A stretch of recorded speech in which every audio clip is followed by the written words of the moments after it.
തേങ്ങാപ്പാലൊഴിച്ചുള്ള മുട്ടക്കറിക്ക് ആദ്യമായിട്ട് നമുക്ക് ഒരു ചീനച്ചട്ടി അടുപ്പിൽ വെക്കാമേ. എന്നിട്ട് കുറച്ച് വെളിച്ചെണ്ണ ഒഴിക്കാം. വെളിച്ചെണ്ണ നന്നായിട്ട് ചൂടായി വരുമ്പോൾ നമുക്ക് കടുകിട്ട് കൊടുക്കാം.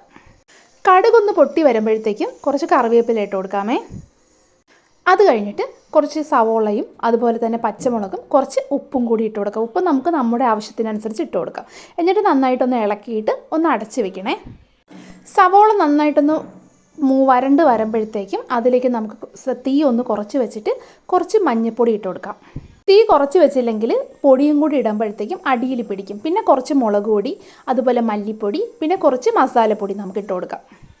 ഞാൻ ഇട്ട് കൊടുത്തത് ചിക്കൻ മസാലയാണ്. എന്നിട്ട് തീ ഒന്ന് കുറച്ച് വെച്ചിട്ട് നമുക്ക് ആ ഒരു മീഡിയം ഫ്ലെയിമിൽ ഒന്ന് നമുക്ക് വരട്ടിയെടുക്കാം. ഇത് നന്നായിട്ട് മൂത്ത് വരുമ്പോഴത്തേക്കും നമുക്കതിൽ കുറച്ച് തക്കാളിയും കൂടി ആഡ് ചെയ്യാമേ. തക്കാളിയും കൂടി അതിൽ നിന്ന് നന്നായിട്ട് വെന്ത് വരുന്ന സമയത്ത് നമുക്ക് തേങ്ങാപ്പാൽ ഒഴിക്കാം. നമുക്ക് എത്രയാണോ ഗ്രേവി വേണ്ടത് അതനുസരിച്ച് നമുക്ക് തേങ്ങാപ്പാൽ ഒഴിക്കാമേ. എന്നിട്ട് ഈ മസാല തേങ്ങാപ്പാലിൽ കിടന്ന് നന്നായിട്ട് കുറുകി വരണം.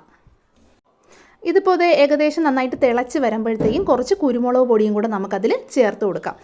ഏകദേശം ഒന്ന് വറ്റി നന്നായിട്ട് വന്നിട്ടുണ്ട്. ആ സമയത്ത് നമുക്ക് വേവിച്ച് വെച്ചിരിക്കുന്ന മുട്ട ഇതിലേക്ക് നമുക്ക് ആഡ് ചെയ്ത് കൊടുക്കാം. എന്നിട്ട് ഒരു 2 മിനിറ്റ് ഒന്ന് വേവിച്ചെടുക്കുമ്പോഴത്തേക്കും നമ്മുടെ തേങ്ങാപ്പാൽ ഒഴിച്ച മുട്ടക്കറി റെഡിയായി. എല്ലാവർക്കും ഇഷ്ടപ്പെടുകയാണെങ്കിൽ ഒന്ന് സബ്സ്ക്രൈബ് ചെയ്തേക്കണേ. ബൈ.